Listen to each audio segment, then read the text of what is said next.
أشهد أن لا إله إلا الله وحده لا شريك له وأشهد أن سيدنا محمدا عبده ورسوله اللهم صل وسلم وبارك على سيدنا محمد وعلى آله وأصحابه ومن تبعهم بإحسان إلى يوم الدين اللهم اشرح لنا صدورنا يا الله kelapangkanlah hati-hati kami ya Allah wahassin akhlaqana wa adabana ya Allah, keperelokkanlah akhlak-akhlak kami dan adab-adab kami ya Allah.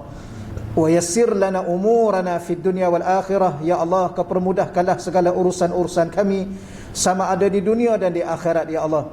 Allah marzuqna al-fahma wal ilma ya Allah, kerezekikanlah kepada kami kefahaman dan ilmu pengetahuan ya Allah. Wal hikmata wal aqla, kerezekilah juga kepada kami hikmah, kebijaksanaan dan akal yang sempurna ya Allah. Birahmatika ya arhamar rahimin, dengan rahmatmu ya Allah ya arhamar rahimin. Walhamdulillahi rabbil alamin. Amma ba'd. Ya, saya hormati dan saya muliakan pengerusi surau, tuan-tuan imam, tuan-tuan guru, seluruh ahli jawatan kuasa surau yang saya hormati dan saya muliakan, tuan-tuan dan puan-puan muslimin muslimat yang dirahmati Allah Subhanahu wa taala sekalian. Alhamdulillah, kita sangat-sangat bersyukur pada Allah Subhanahu wa taala di atas kesempatan masa yang masih lagi Allah berikan kepada kita, kesihatan, dipanjangkan umur.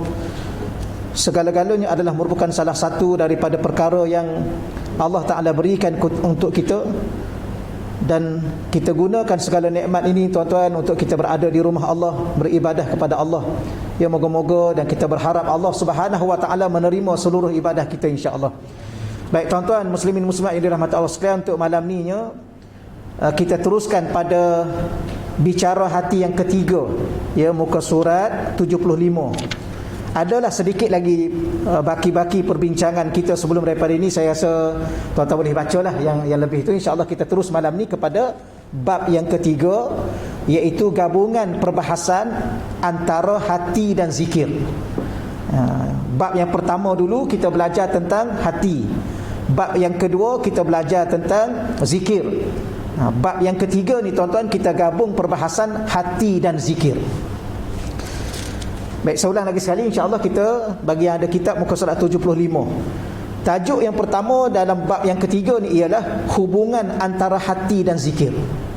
Ya, hubungan antara hati dan zikir. Baik, hati mempunyai hubungan yang amat rapat dengan zikir. Ini kerana hati yang paling baik ialah hati yang sentiasa berzikir kepada Allah, ya, sentiasa ingat Allah. Dalil yang paling nyata dalam membicarakan berkaitan dengan hubung kait hati dan zikir sebagaimana disebut dalam Al-Quran. Ayat ni tuan-tuan kita dah baca dah sebelum daripada ini, tapi ini menjadi suatu dalil betapa Allah Subhanahu wa taala ia meletakkan hubungan hati dan zikir itu begitu sekali rapat.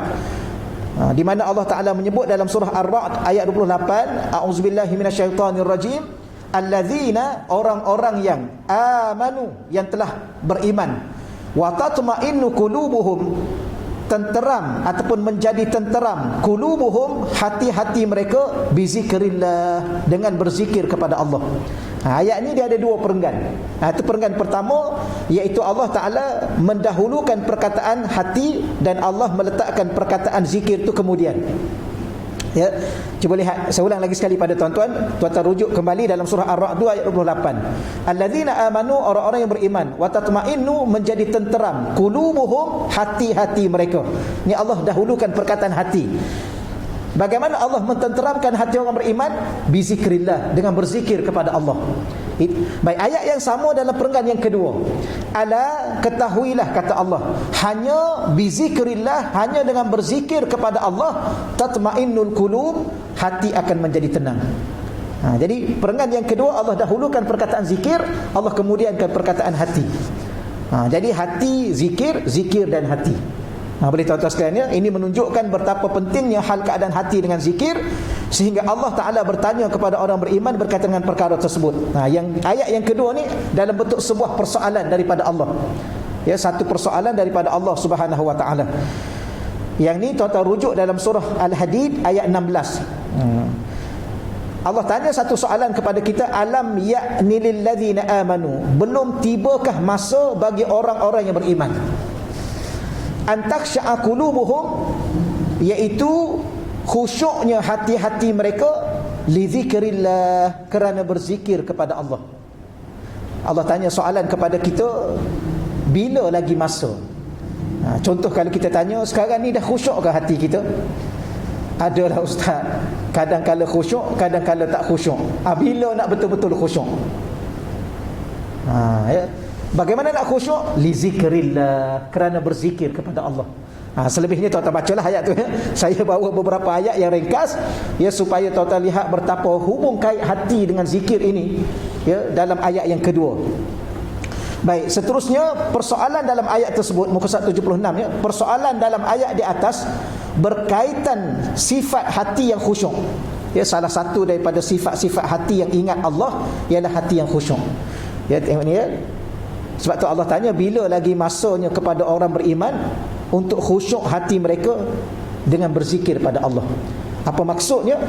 Salah satu ciri-ciri hati yang berzikir ialah hati yang khusyuk. Bagaimana nak khusyuk? Kena hati yang berzikir. Tuan-tuan masih ingat lagi kita bincang hati yang berzikir ni, kalau hati kita selalu berzikir, dia ada 15 sifat. Salah satunya hati itu akan khusyuk. Maknanya kalau saya dengan tuan-tuan solat, puan-puan solat tapi tak khusyuk, maknanya hati kita lalai. Di luar tu lalai, dalam solat lagilah lalai. Kalau dalam solat tu lalai, di luar lagilah lalai. Ya, dalam solat pun tak boleh nak khusyuk, agak-agak masa mana lagi tuan-tuan boleh khusyuk? Masa makan khusyuk. Dalam solat tak khusyuk, masa berdoa pun tak khusyuk, masa baca Quran tu tak khusyuk, agak-agak masa mana khusyuk? Kalau dalam masjid, dalam surau pun tak boleh nak khusyuk, nak sembahyang kat mana agak-agak nak boleh khusyuk? Sama lah kita kan. Tapi saya tanya tu seumpama itulah, betapa beratnya hati kita dalam lalai kepada Allah. Sebab tu Allah tanya soalan, bila lagi masanya? Sedangkan kita, di kalangan kita ni ada yang 50, ada yang dah 60. Yang kalau 40 tu okey lagi lah kan, sebab muda lagi. 40 ke bawah. Yang 40 ke atas ni macam mana ni? Tambah-tambah dah terlalu dekat nak jumpa dengan Allah Subhanahu wa taala. Walau bagaimanapun kita dah faham dah. Macam mana hati nak khusyuk? Hati yang ingat Allah. Kerana khusyuk lawan dia lalai. Apa makna lalai? Iaitu hati yang lupa Allah. Okey, selesai. Adapun zikir yang paling baik dan paling utama ialah zikir yang memberi kesan pada hati, khususnya dalam menimbulkan perasaan terhadap rasa keagungan Allah Subhanahu wa taala, lalu menimbulkan rasa takut dan gemetar kepada Allah. Ini zikir yang paling baik. Ya, kalau kita tanya mana yang zikir, bacalah zikir mana-mana pun, tapi zikir tersebut memberi suatu kesan ke dalam hati kita, ia timbulnya perasaan rasa kebesaran kepada Allah, rasa keagungan Allah, sehingga timbul rasa takut dan gemetar dengan Allah. Di saat mana? Di saat kalau kita bersalah kepada Allah Subhanahu Wa Taala. Maka Allah sebut dalam surah Al-Anfal ayat 2, innamal mu'minun, sesungguhnya hanyalah orang-orang mukmin, alladzina, ialah orang-orang yang idza, apabila zukirallah, disebut Allah ataupun disebut nama Allah. Disebut nama Allah ni, kita berzikir dengan menyebut nama Allah. Wajilat qulubuhum, ya, maka gemetar hati-hati mereka. Ini satu dalil kepada kita begitu nyata sekali bahawa ayat ni nak menjelaskan kepada kita ciri-ciri orang mukmin yang sebenar. Kalau kita tanya saya ni, adakah telah layak disebut orang yang benar-benar beriman kepada Allah? Maka Allah mengatakan sebagai jawapan, kalau kita tanya soalan tersebut, innama, sesungguhnya, hanyalah al-mu'minun, orang-orang mukmin. Siapa mereka? Alladzina, mereka hanyalah orang-orang yang idza dzukirallah, apabila disebut nama Allah, wajilat qulubuhum, gemetar hati mereka. Contoh orang azan, tuan-tuan, kita sebut nama Allah mungkin tak kuat. Kalau orang azan, kuatlah. Ya, tambah-tambah rumah kita dekat sangat dengan surau, dekat sangat dengan masjid. Ya. Dan azan pula mesti kuat. Guna speaker lagi. Ada orang ni dia tak perlu dia apa pun, tak rasa apa pun. Allah. Yang ni ya, kemudian kalau saya nak habiskan, sebab dalam ayat ni dia ada 3 ciri orang mukmin. Pertama, apabila disebut nama Allah, wajilat qulubuhum. Yang kedua, wa idza tuliyat alaihim ayatuhu, apabila dibaca kepada mereka ayat-ayat Allah, zadathum imana, bertambah iman mereka. Yang ketiga, wa ala rabbihim yatawakkalun, ya, kepada Tuhan mereka bertawakal. Tapi yang kita nak fokusnya perbahasan tadi. Baik, muka surat 77. Daripada ayat ini maka dapatlah kita fahami bahawa neraca dalam membuat ukuran kedudukan keimanan seseorang, dan mereka yang layak digelar orang-orang yang benar-benar beriman ialah pada seketul hati yang berzikir, dan apabila disebut kalimah zikir keadaannya lalu kepadanya, ya zikir kepada Allah maknanya lalu hatinya terkesan, ya sehingga menimbulkan tindak balas yang amat hebat, iaitu gementar kepada Allah, gerun dan gementar kepada Allah. Saya ingat lagi masa duduk mengaji dia dulu dengan almarhum Tok Guru Uni Aziz, dulu saya duduk mengaji, dia bezakan antara perkataan takut dan gementar. Ya, kita kalau boleh, orang mukmin ni orang yang bukan setakat takut tapi hati kita gementar. Takut ni tuan-tuan sekalian kadang-kadang okey lagi lah. Macam tuan-tuan, kita nak kata apa ya, ada orang ni dia takut neraka tapi mengumpat tak berhenti. Ke macam mana? Betul ustaz kita. Ustaz muda. Ya. Ada orang kalau tanya dia, you takut neraka? Takut. Yang dedah aurat merata tu, tu lain cerita dia. Yang tu bab lain, bab takut. Kenapa? Sebab tidak wujud rasa gementar. Sebab tu bahasa Arab, ya bahasa Arab ni dia ada beberapa perkataan takut. Ada takut yang dinamakan khaufun, takut. Ada takut yang disebut khasyah. Khasyah ni lah kata untuk gurunya ialah rasa gementar, rasa gerun. Dan biasanya takut ni dia rujuk kepada takut kepada neraka.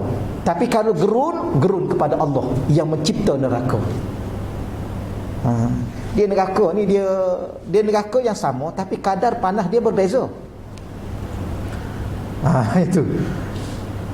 Contoh kita katakan si A ni dosa dia 7, si B dosa dia 10, tapi neraka sama, Jahannam. Ya, sebab umat Nabi Muhammad ni neraka paling atas. Dalam kitab Tanbihul Ghafilin Imam Li Samarkand, ya, satu kali malaikat datang bercerita tentang penghuni neraka. Yang paling bawah siapa, yang tingkat kedua siapa, tingkat ketiga siapa, tingkat keempat siapa. Akhir sekali sampai ke tingkat yang ketujuh tu malaikat Jibril diam. Maka Nabi tanya, wahai malaikat Jibril, kenapa engkau diam? Kerana wahai Rasulullah, yang ni aku tak tergamak nak cerita.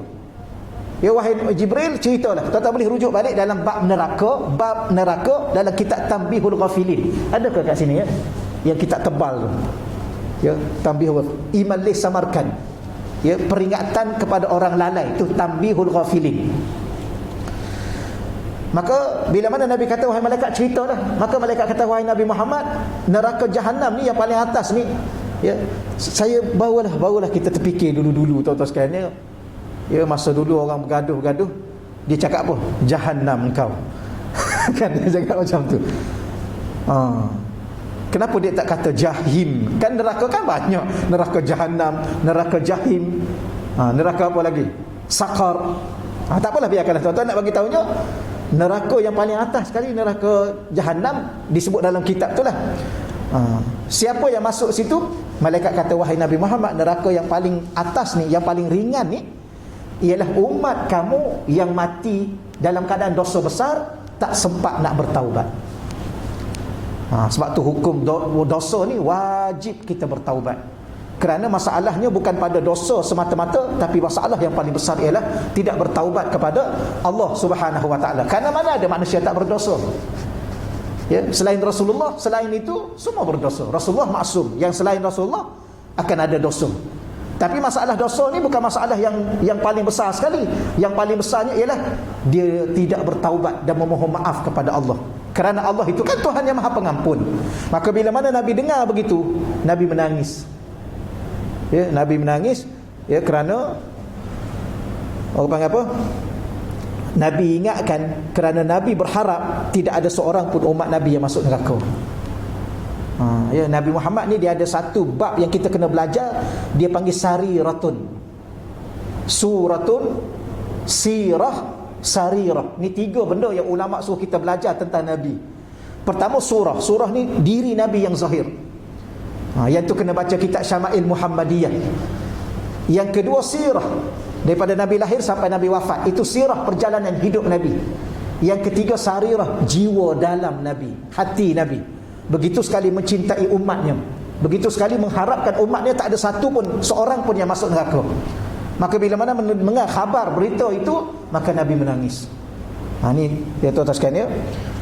Jadi salah satu daripada perkara yang kita nak kata apa ya,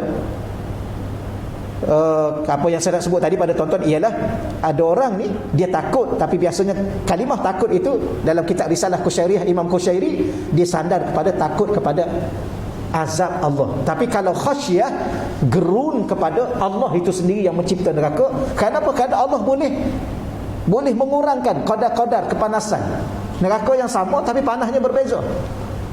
Ya? Jadi Allah Ta'ala yang menentukan segala-galanya. Maka kita harap Allah Subhanahu Wa Ta'ala redha dengan kita dan tidak membawa kita ke neraka. Kenapa? Kerana ada kegerunan dalam hati kita kepada Allah Subhanahu Wa Ta'ala. Okey, baik. Kemudian hati merupakan tempat terbitnya rasa ketenangan.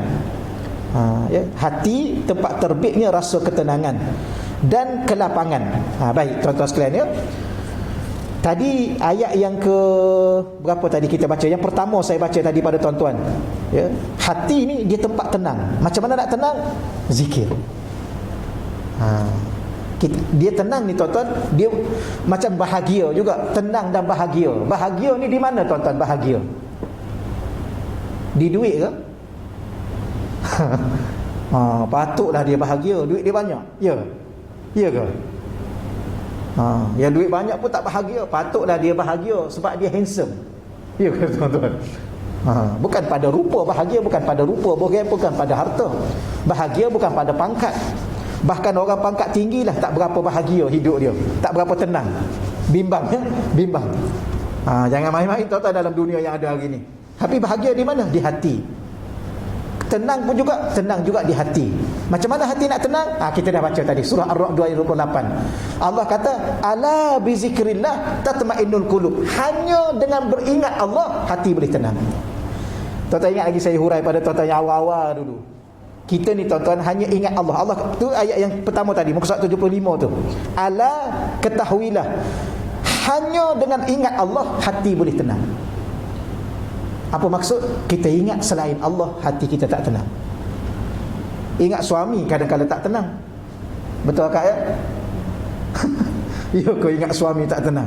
Tambah-tambah suami balik lewat. Selalu balik lewat, sudah dah tak tenang dah. Kita ingat anak-anak tak tenang. Ya, anak-anak keluar rumah, sepatutnya dia dah balik pukul 6 petang, tiba-tiba pukul 8 malam dah tak sampai-sampai lagi, tak tenang. Tapi macam mana nak tenang? Ingat Allah dulu, baru ingat anak. Kita kata, ya Allah, anak aku tak sampai lagi ni ya Allah. Baru dia jadi tenang. Kau selamatkanlah perjalanan dia. Sama juga suami balik lewat, ya Allah selamatkanlah ya, keselamatan dia, jagalah ya Allah. Baru dia akan jadi hati tu tenang. Ni kaedah dia yang disebut dalam ayat. Cuma saya nak baca ayat yang ni ialah di mana tempat ketenangan itu? Di hati. Baik, huwa, dialah Allah allazi, Tuhan yang anzalas sakinah, yang telah menurunkan ketenangan. Di mana Allah turunkan ketenangan? Fi qulubil mu'minin, di dalam hati orang-orang yang beriman. Saya nak sebut pada tuan-tuan yang saya pernah saya sebut, benda kita nak kata apa ya, perkara atau benda lah. Tapi tak boleh juga cakap benda sebab ada dia tak masuk dalam perkara atau benda. Sesuatu yang turun dari langit, dia ada 4 yang akan menjadi sumber kekuatan. Ya. Bukan kata hanya 4 ni sahaja yang daripada langit. Tidak tuan-tuan, rahmat Allah pun ya, dan segala. Baik, cuma nak sebutnya ada 4 sesuatu yang dia datang dari langit, yang diturun. Allah Ta'ala ni bila mana bercakap, berfirman, Allah guna perkataan anzala. Ya, anzala. Yang pertama wahyu. Wa anzalna, apa ni, wa in kuntum fi raibin mimma nazzalna ala abdina. Allah guna perkataan turun. Kalau kamu masih ragu-ragu dengan apa yang kami turunkan kepada hamba kami, apa yang kami turunkan? Wahyu. Kepada siapa? Kepada Nabi Muhammad. Maka antara yang turun daripada langit ialah wahyu. Yang kedua ialah hujan. Wa anzala minas sama'i ma'a. Ni apa yang saya nak sebut pada tuan-tuan, sumber kekuatan yang kalau kita ada benda itu, kita ada kekuatan yang luar biasa. Pertama, kita hidup dengan wahyu. Yang kedua, hujan, air. Air ni tuan-tuan sumber kehidupan badan kita sendiri pun ia ada 70% cecair dalam bentuk air. Yang ketiga ialah hadid, besi. Wa anzalnal hadid, kami telah turunkan besi. Rupanya kita kata besi itu bahan galian. Rupanya besi itu dia daripada atas, daripada langit. Dia turun, dia terbenam dalam bumi, baru dicari gali. Ya, tuan-tuan baca surah Al-Hadid dan sebagainya. Wa anzalnal hadid, kami turunkan besi. Yang ketiga ialah as-sakinah, ketenangan. Yang keempat, as-sakinah, ketenangan. Orang ni tuan-tuan kalau dia tenang, dia hebat. Dia selamat, dia kuat. Yang gopoh, yang gelojoh ni tu tak lama dah tuan-tuan sekalian. Tenang. Orang marah kita pun kita tenang. Orang cakap apa-apa pun kita tenang. Tuan-tuan sekalian, Pak Rasulullah dia tenang, orang buat apa-apa dia tenang. Tapi satu benda, perkara kedua saya nak sebut pada tuan-tuan ialah untuk diri saya jugalah, iaitu ketenangan ni bila mana kita sebut turun, dia dari Allah. Jadi kita tak boleh nak dapat ketenangan dari selain Allah. Ya, pada harta tak ada ketenangan. Samalah tuan-tuan, sebenarnya pun kita beli ubat. Ya, kita beli ubat. Kita pergi ke doktor, kita bayar doktor, doktor bagi ubat kat kita. Kita boleh beli ubat, tapi kita tak boleh beli sihat. Ya, ubat boleh beli, sihat tak boleh nak beli. Berapa ramai yang beli ubat tapi tak sihat. Jadi samalah kita kata orang beli sesuatu nak dapat ketenangan, tak. Dia pergi ke satu tempat nak tenang, tak juga. Ni tak nak pergi Langkawi kan. Pergi Mekah, tenang tak? Abu Jahal duduk kat Mekah, tak tenang dia. Abu Lahab duduk kat Mekah, bukan duduk kat Mekah, lahir kat Mekah, duduk kat Mekah, mati pun kat Mekah, tak tenang juga dia. Kenapa? Kerana dia tidak beriman pada Allah, dia tidak ikut Rasul. Kalau dah tak beriman pada Allah, macam mana hati nak ingat Allah? Sebab tenang tu hanya satu je, daripada Allah. Kenapa? Kerana dia yang turunkan. Yang ketiga nak sebut pada tuan-tuan ialah di mana Allah turunkan? Di dalam hati. Hati siapa? Al-mu'minin, hati orang mukmin. Maknanya dalam hati orang yang tidak beriman tak ada tenang. Sebab Allah tak akan turunkan tenang dalam hati orang yang tidak beriman. Jadi kita tengok non-Muslim ni tuan-tuan, nampak happy, memang happy pada zahir, tapi hati dia tak tenang. Sebab tu dia suka berhibur. Kenapa? Dia nak hiburkan diri dia yang tidak tenang. Tapi tak tenang juga. Kenapa? Kerana tenang tu milik Allah, yang akan turunkan dalam hati orang mukmin. Bagi orang mukmin yang mana pula? Orang mukmin yang hatinya berzikir kepada Allah. Jelas insya-Allah ya. Okey, saya habiskan ayat tu. Huwa, dialah Allah allazi, Tuhan yang anzala sakinah, yang telah menurunkan ketenangan fi qulubil mu'minin, di dalam hati orang mukmin. Liyazdadu, apakah tujuannya? Salah satu tujuannya Allah turunkan ketenangan dari hati orang beriman ialah liyazdadu, untuk Allah Ta'ala menambahkan kepada mereka imanan, keimanan, ma'a imanihim, di samping iman mereka yang sedia ada. Di sini dalil, salah satu dalil bahawa iman ini dia bertambah. Dia makin hari dia bertambah. Siapa yang tambah iman kita? Allah. Kenapa Allah tambah iman kita? Sebab ada ketenangan. Kenapa ada ketenangan? Sebab ingat Allah. Jadi salah satu ciri hati orang itu bila mana dia berzikir kepada Allah, hati dia jadi tenang. Yang kedua, iman dia bertambah. Boleh tuan-tuan sekalian ya. Allah dah tambah-tambah dalam dunia sekarang ni tuan-tuan. Kalau hati kita tak cukup kuat iman, subhanallah, dunia yang begitu penuh dengan cabaran. Walillahi junudus samawati wal ard, dan milik Allah, ya, kepunyaan Allah. Junud, junud ialah tentera-tentera. As-samawat, yang ada di 7 petala langit, wal ardi, yang ada di 7 petala bumi. Di sini kita dapat faham bahawa Allah ni dia ada tentera-tentera. Biasanya yang ada tentera ni apa tuan-tuan? Kerajaan lah ya. Kita orang awam boleh ke bentuk tentera sendiri? Boleh? Mana tak boleh? Mana boleh dah? Boleh ke kita ni, saya ni ataupun tuan-tuan sebagai apa, ketua kampung, nak tubuh pasukan tentera ketua kampung? Boleh? Maknanya apa, bukan apa saya tanya pada tuan-tuan, nak bagi tahu bahawa saya yakin tuan-tuan dah faham dah. Yang ada tentera ni maknanya ada kerajaan. Kalau kerajaan dunia ni pun ada tentera, bagaimana kerajaan Allah? Maka Allah, dan tentera Allah siapa? Tentera Allah ialah yang ada di 7 petala langit dan yang ada di 7 petala bumi. Bahkan bumi dan langit itu juga tentera-tentera Allah. Sebab tak ada orang ni kena telan pada bumi. Dia nak pergi mana? Dia duduk atas muka bumi, Allah buka bumi, Allah telan dia, Allah tutup balik. Dia nak pergi mana? Sebab tu jangan terlalu sombong sangat dengan Allah Subhanahu wa taala. Wa kana Allah, dan adalah Allah aliman, Tuhan yang maha alim, maha mengetahui, hakiman, yang maha bijak. Kenapa Allah selalu gabung aliman hakiman? Kerana ada orang ni ada ilmu tapi tak bijak. Ada orang bijak tapi kurang ilmu dia. Sebab ilmu dengan bijak dia lain. Ilmu menyebabkan orang tu boleh jadi pandai. Bijak Allah bagi. Suratul Baqarah, wa man yu'tal hikmah. Hakim ni ada hikmah, ada kebijaksanaan. Orang yang ada kebijaksanaan, orang tu disebut hakim. Sebab tu kita sebut hakim yang kat mahkamah tu kan, hakim. Kenapa? Sebab dia bijak. Kita hakim tu tiap-tiap hari berdepan dengan masalah. Tuan-tuan nak tak jadi hakim? Masuk saja masalah. Masuk saja tuan-tuan tengok ni masalah lah ni. Yang ni masalah bunuh, yang ni tipu, yang ni pukul, yang ni. Ada ke masuk rela hakim apa? Kami nak berbaik.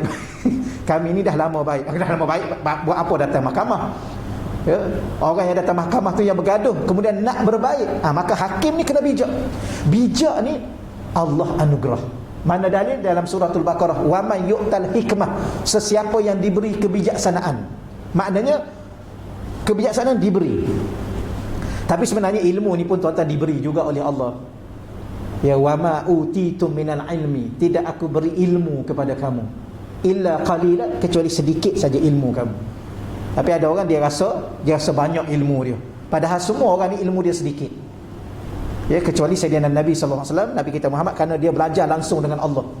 Kita ni belajar sesama kita. Kita ni sedikit. Saya ni, siapa sahaja pun Allah bagi tahu, tidak aku beri ilmu kepada kamu kecuali sedikit. Jadi yang duk mengajar ni sedikit ilmu. Yang duk mengaji ni lagilah sikit dah. Kebanyak. Wallahualam, tapi mungkin yang duk mengaji ni lebih banyak. Sebab apa? Sebab Allah bagi. Itu. Tapi bijak ni tuan-tuan ialah sesuatu yang diberi oleh Allah. Dia ada dua, satu pandai, satu bijak. Pandai boleh belajar, bijak tak boleh nak belajar. Kerana Allah anugerah. Sebab tu tolong minta bijak. Allah marzuqnal fahma wal ilma wal hikmata wal aqla. Nabi ajar kita doa supaya minta rezeki. Tadi awal-awal saya setiap kali datang ni, antara itulah doa yang saya buat pembukaan, supaya minta rezeki dari Allah. Allah marzuqnal fahma wal ilma. Ya Allah, engkau rezekilah kepada kami faham. Lepas faham, rezeki ilmu. Bimbang-bimbang faham tak, tapi mengaku ada ilmu. Faham dulu ke ilmu dulu? Ke ada ilmu baru faham, ke faham dulu barulah yang faham itulah jadi ilmu. Tapi kalau ikut susunan perkataan, Nabi minta faham dulu baru ilmu. Kemudian Nabi minta apa lagi? Supaya rezekikan kepada kita hikmah, kebijaksanaan, wal aqla, dengan akal yang sempurna. Kerana akal kalau tak sempurna nak bijak macam mana? Akal tak waras kita panggil tuan-tuan. Tapi satu yang menarik dalam doa Nabi ni ialah Nabi minta rezeki. Rezeki faham, rezeki ilmu, rezeki kebijaksanaan dan akal yang sempurna. Maknanya baru kita faham, rupanya jangan minta rezeki duit sahaja, rezeki kekayaan, tapi tidak minta rezeki kebijaksanaan dalam menggunakan kekayaan. Boleh tengok insya-Allah tuan-tuan ya. Allah Ta'ala ni, dan saya sebut lagi, satu lagi sebelum sini juga, bijak tak boleh nak belajar, pandai boleh belajar. Tak pandai belajar jadi pandai insya-Allah. Cuma tolong hati-hati orang-orang yang pandai ni. Sebab ada orang dia beli. Pandai ni boleh beli. Ya, pandai komputer, pandai mengurus, pandai mentadbir, orang beli, orang bayar. You pandai kan? Okey, I bayar you jadi CEO. Berapa tak kira lah, gaji mahal lah tuan-tuan, tapi dibeli pandai itu, pandai mentadbir. Mungkin dia ni bukan setakat pandai, Allah bagi dia bijak mentadbir. Yang ni lah mungkin nilai dia lebih tinggi daripada yang pandai. Tuan-tuan pandai juga mentadbir tak? Ya, kalau tidak tak boleh tuan-tuan. Anak-anak tu nak kena takbir, isteri tu nak kena takbir tu. Ke bebas, you nak buat apa you buat dah. Ya ke macam mana? Tuan duduk bawah pentadbiran tuan-tuan. Tuan-tuan kan ketua keluarga. Ketua keluarga kena pandai mentadbir keluarga. Okeylah, selesailah situ tuan-tuan. Ada soalan ke ni? Kalau tak ada, kita nak terus masuk muka surat 78. Insya pukul apa ya? 8.19 ya? Betul, 19. 8.18. Oh, 8.20 dah ya. Oh, okey, lagilah ada masa lagilah. Okey, kita terus kepada bab yang ketiga ni, tajuk yang kedua. Tadi tajuk yang pertama, hubungan antara hati dan zikir. Okey, kita terus kepada tajuk yang kedua di bawah bab yang ketiga, peranan zikir membentuk hati. Peranan zikir membentuk hati.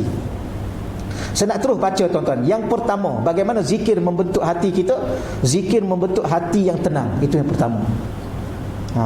Ayatnya sama dengan yang tadilah. Jadi saya rasa tak perlu saya baca lagi sekali. Ayatnya surah Ar-Ra'd 2 ayat 28. Tapi walau bagaimanapun, apakah peranan zikir dalam membentuk hati kita? Dia membentuk hati yang tenang. Baik, cuba saya nak baca yang bawah tu. Zikir mampu membentuk seketul hati yang tenang. Ketenangan tidak akan berlaku kecuali hanya dengan hati yang berzikir kepada Allah. Bermula dengan ketenanganlah akan melahirkan hati yang khusyuk. Hati yang khusyuk terutamanya dalam beribadah kepada Allah merupakan lambang kejayaan. Siapa-siapa yang ada hati dia khusyuk. Macam mana nak khusyuk? Kena ingat Allah, kena zikir pada Allah. Kalau dia zikir pada Allah, hati dia jadi tenang dan hati khusyuk. Khusyuk ni lambang kejayaan. Mana dalil? Surah Al-Mu'minun. Allah sebut bagaimana? Qad aflahal mu'minun allazina hum fi salatihim khashi'un. Qad, sungguh-sungguh Allah bagi tahu. Qad yang berada di awal fi'il madhi, verb past tense ni ada perkataan qad. Selepas tu perkataan fi'il madhi. Terjemah qad tu sungguh-sungguh. Sebab kadang-kadang qad ni, kalau tempat-tempat lain dia terjemah dengan kadang-kadang. Kalau dia berada di awal perkataan fi'il mudhari', yakni fi'il madhi, maka kita kena terjemah sungguh-sungguh aflaha, telah berjaya. Siapa yang telah berjaya? Al-mu'minun, orang-orang mukmin. Orang mukmin yang mana yang berjaya? Alladzina hum fi salatihim khashi'un. Orang-orang yang dalam solat mereka adalah orang-orang yang khusyuk. Apa makna? Hati yang khusyuk adalah lambang kejayaan. Berjaya apa? Ayat ni tuan-tuan, ayat 1 ni sampai 9 tuan-tuan baca ya. 1 sampai 9 ayat ni saya baca 2 ayat saja tadi. Ayat ni kata ulama adalah orang-orang yang akan masuk syurga Firdaus. Maknanya orang yang ada hati yang khusyuk ni, salah satu ciri layak untuk masuk syurga Firdaus. Itu dia katakan hati yang khusyuk itu lambang kejayaan. Ya. Allah. Kemudian hati yang tenang merupakan rahsia kebahagiaan dan kehidupan. Ya. Hati yang tenang itulah sebenarnya rahsia kebahagiaan dalam kehidupan. Ada bila ya? Hari Ahad. Hari ni Isnin ya? Ahad semalam, saya tak ingat. Semalam ya, ada orang tu dia datang jumpa saya untuk inilah baca sesuatu lah, ayat apa ni, sedikit rawatan Islam. Cuma salah satunya dia minta supaya jodoh dia dipercepatkan, supaya hidup dia bahagia, dia kata. Sekarang ni duduk seorang-seorang tak berapa bahagia. Dia cakap macam tu. Saya pun cakap, saya kata jangan faham duduk 2 orang tu bahagia. Kahwin lah maknanya, biar saya ni ustaz, doalah saya biar cepat kahwin sikit, biar saya bahagia. Saya pun cakap jangan salah faham, kahwin bukan syarat untuk bahagia. Berapa ramai orang duduk seorang-seorang dulu, masa bujang dulu bahagia, kahwin derita. Sampai hari ini derita. Bahkan lepas pada tu dia kata, saya tak nak kahwin dah ustaz. Ya, kerana kahwin bukan syarat untuk bahagia. Tolong faham ya. Tapi tuan-tuan dah kahwin dah faham dah kan. Ustaz kita dah kahwin belum? Sebab nampak muda sangat lagi. Jadi ustaz kita faham. Ya, jangan cakap kat pasangan kita kahwin untuk mencari bahagia, tak. Ya, kerana berapa ramai orang yang kahwin itulah dia derita. Habis sebab apa nak kahwin? Ya ni, kahwin sebab nak tenang. Sebab sebelum kahwin dia tak berapa tenang, Ustaz. Tak berapa tenang. Bukan setakat tak tenang, mandi pun tak basah, makan pun tak kenyang, tidur tak lena. Kahwin baru makan banyak. Itu yang menaik semua badan tu lepas kahwin dia. Betul tuan? Sama lah saya pun. Jadi kenapa nak kahwin? Sebab nak cari ketenangan. Macam mana kahwin yang tenang? Isteri ingat Allah, suami ingat Allah. Isteri solat, suami solat. Isteri baca Quran, suami baca Quran. Itulah hati suami akan jadi tenang, hati isteri jadi tenang. Suami tengok isteri tenang, isteri tengok suami tenang. Itulah bahagia. Ni bagi tip ke apa ni? Tip kebahagiaan dalam rumah tangga. Tahu tidak, jangan haraplah suami tak solat itu kemuncak kelalaian. Orang ni nak tahu bila saat paling kemuncak dia lalai, bila mana dia tak solat. Tak solat ni lalai. Ada ke tuan-tuan orang tak solat tapi dia baca Quran? Ada tak? Saya ni ustaz rajin baca Quran cuma tak solat aja. Ada ke? Sama lah orang bulan puasa saya tak puasa ustaz. Bulan-bulan biasa ni puasa. Ada ke? Tak pernah sama tuan-tuan ni. Orang kalau bulan puasa tak puasa, bulan biasa-biasa ni dia nak puasa, tak payahlah. Wallahu alam lah tuan-tuan sekalian. Sama juga, saya tak solat tapi baca Quran banyak, zikir banyak. Ni tuan-tuan sekalian. Jadi itulah punca dia. Okey, apa lagi yang dalam teks kita ni yang boleh kita itu, hati yang tenang merupakan rahsia kebahagiaan dalam kehidupan. Ini rahsia dia. Dan nak tenang hati, apa rahsia dia? Hati nak tenang, rahsia dia pada zikir. Boleh. Maka orang-orang yang mengejar kebahagiaan tanpa membentuk hati yang tenang kerana berzikir kepada Allah, maka mereka bukan mendapat hakikat bahagia yang sebenar-benar bahagia. Ya. Cuba tengok tuan-tuan, orang kita tak, ya Allah bahagianya dia, ya Allah meriah dia punya majlis perkahwinan dia. Tak lepas seminggu bergaduh dah. Gaduh dah tuan-tuan sekalian. Dulu bukan main lagi I love you sehidup semati. Ya dulu kan. Tak duduk tengah-tengah hidup lagi tuan-tuan duduk bergaduh dah. Ya, ada orang ni dia bercinta 7 tahun. Saya dulu sekarang tak baca dah paper tuan-tuan ya. Dulu pergi kat kedai sambil beli apa, tengok Metro. Wah, tengok terkejut kita. Apa? Bercinta 7 tahun, kahwin seminggu. Tapi masa bercinta punyalah bahagia. Nampaknya zahirnya. Kahwin sepatutnya lebih bahagia. Tak bahagia. Kenapa? Kerana kahwin itu bukan sumber kebahagiaan. Pada hati yang tenang itu sumber kebahagiaan. Okey, selesai situ tuan-tuan ya. Kita tambah satu lagi dengan masa yang ada ni. Muka surat 79. 79, peranan zikir membentuk hati. Yang kedua, zikir membersihkan hati dan menjadikan hati bercahaya. Ni tuan-tuan ya. Bukan setakat zikir itu dia membentuk hati yang tenang, dia bersihkan hati kita. Di hati ni dia ada kotor sebagaimana di badan kita, di jasad kita ada kotor. Contoh kita baca ayat Quran. Ni yang saya bawa di sini hadis Sayyidina Rasulullah sallallahu alaihi wasallam. Ke atas tu ada tuan-tuan ya. Atas tu yang saya baca ayat tadi. Mungkin saya tak bawa di sini, saya baca pada tuan-tuan, dia tuan-tuan pun dah hafal juga. Qad afla apa ni? Allahumma salli ala Muhammad. Wa qad khaba man dassaha. Apa tu ayat awal tu? Wa qad khaba man dassaha. Allah ayat awal tu tuan-tuan sekalian. Berjayalah orang yang menyucikan hati dia dan binasalah orang yang mengotorkan hati dia. Apa yang kita nak sebut bahawa hati manusia ni ada waktu dia bersih, dia suci, ada waktu dia kotor.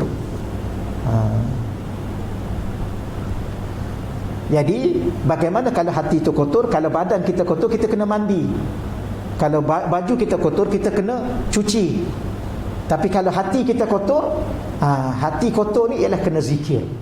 Dan kata ulama, sabun zikir ni ibarat sabun yang paling baik untuk membersihkan hati.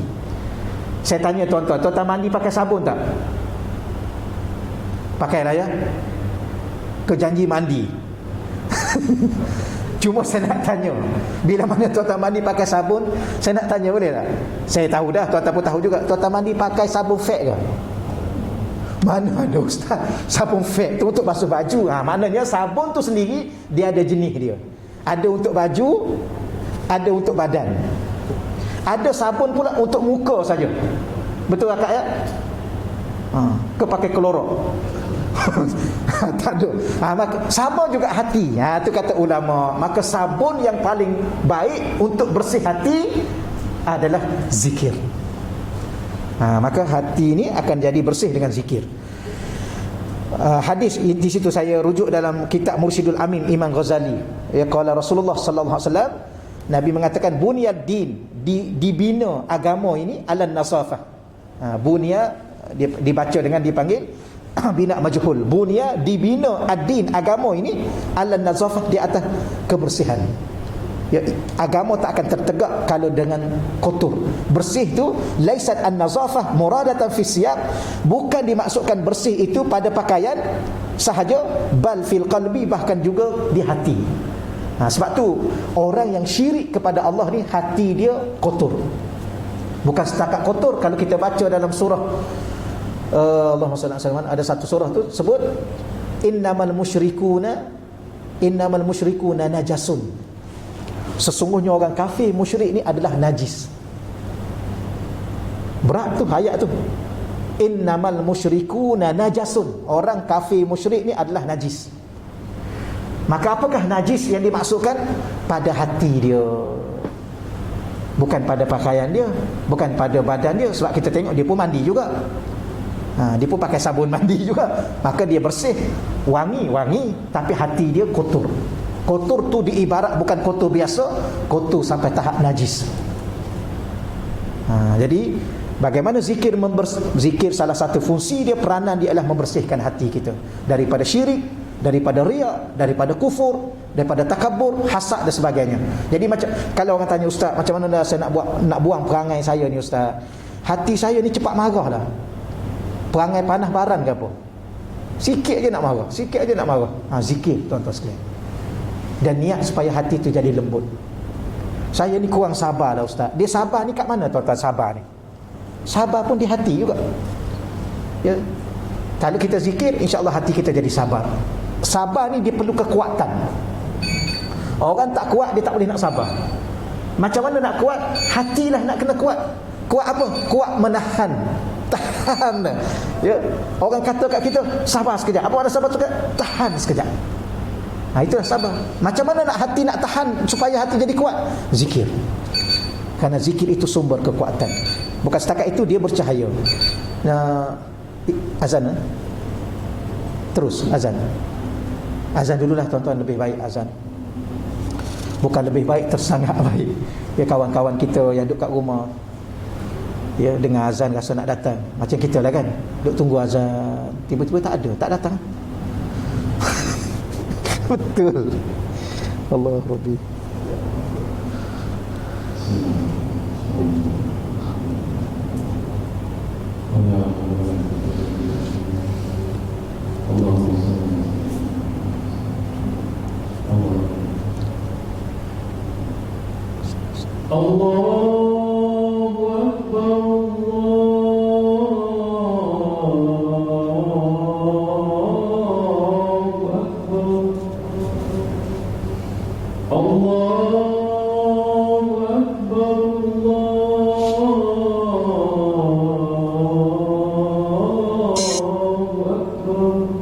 Allahu Akbar. Allahu Akbar. Asyhadu an la ilaha illallah.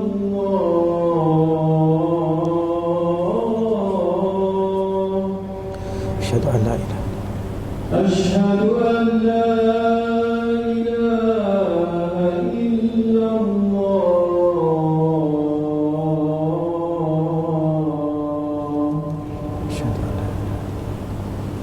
Asyhadu anna Muhammadar Rasulullah.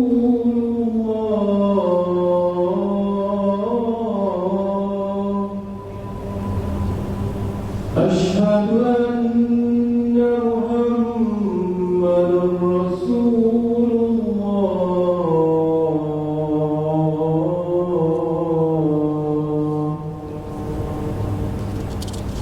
Hayya 'alal salat.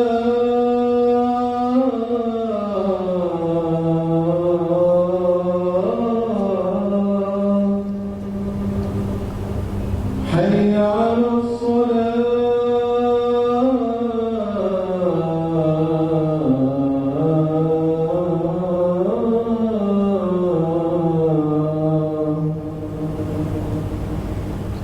حي على الفلاح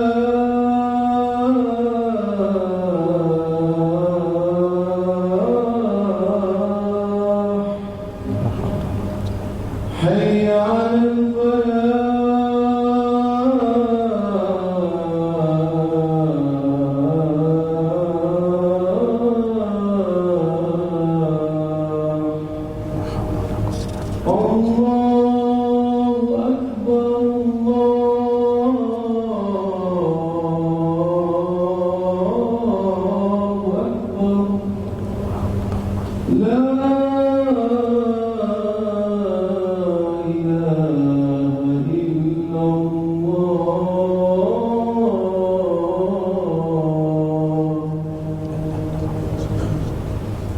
الله أكبر الله أكبر لا إله إلا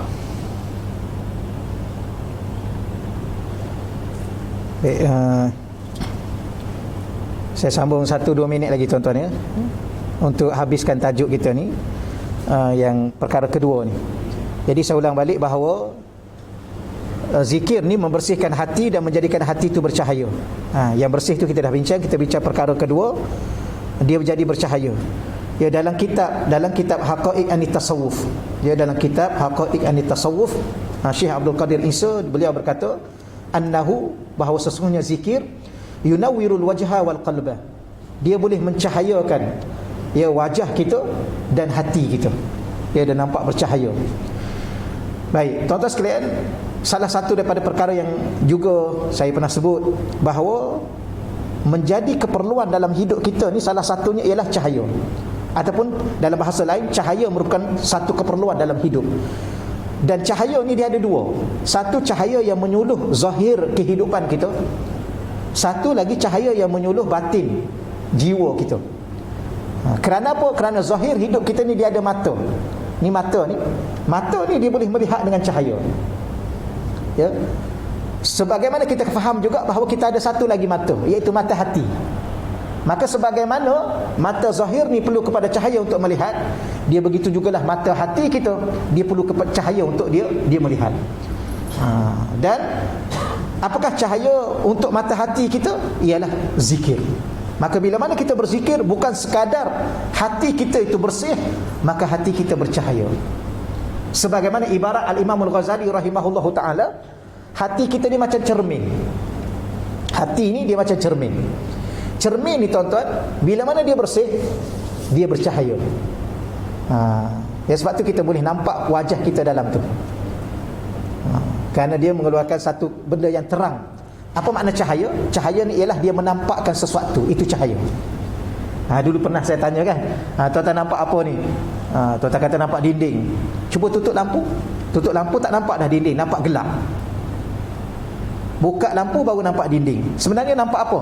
Nampak cahaya, yang menyebabkan dengan cahaya itulah menzahirkan nampaknya dinding. Itu tapi orang tak bercakap lah sampai ke tahap itu kan.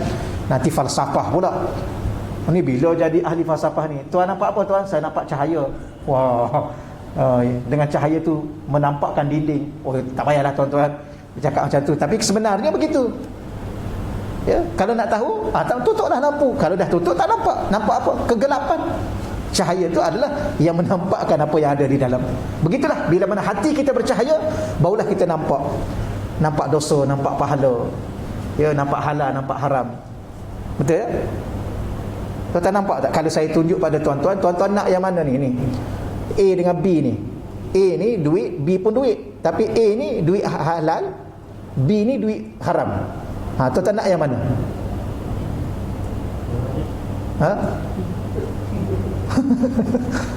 Tuan-tuan kata duit halal lah Ustaz. Tapi kalau saya bocor tu begini, duit halal ni RM10, duit haram ni RM100. Nak yang mana? RM10 ke yang RM100? 10 dah. Hai, hebat tuan-tuan ni, beriman ni. 10 dengan 100 dia pilih yang 10. Oh, ini warak ni, ini zuhud ni. Bukan masalah zuhud Ustaz. Masalahnya ialah yang 10 tu adalah halal, yang ini haram. Jadi walaupun nampak duit, tapi nampak juga halal dan haram.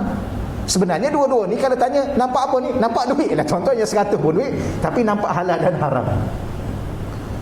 Itulah hati yang bercahaya. Okeylah, cukuplah setakat tu. Dia tak boleh mengaji banyak sangat tuan-tuan. Okay. Jadi insya-Allah kita akan sambung pada pengajian akan datang. Auzubillahi minasyaitonirrajim. Bismillahirrahmanirrahim. Wassalatu wassalamu ala asyrafil anbiya'i wa mursalin wa ala alihi wasajma'in. Allahumma rzuqna fahman nabiyyin wa hifzal mursalin wa ilhamal malaikatil muqarrabin. Allahumma rzuqna futuhal arifin. Ya Fatahu ya Alim, ya Fatahu ya Alim. Wa sallallahu ala sayidina wa maulana Muhammad walhamdulillahi rabbil alamin. Taqabbalallahu minna wa minkum ya karim. Cuma saya ni ada tim media saya lah tuan-tuan, minta izin pada tuan-tuan. Tadi lambat sikit bagi tahu pada amalan tadi. Jadi mungkin akan datang nanti, minta izin lah pada tuan-tuan ya. Assalamualaikum warahmatullahi wabarakatuh.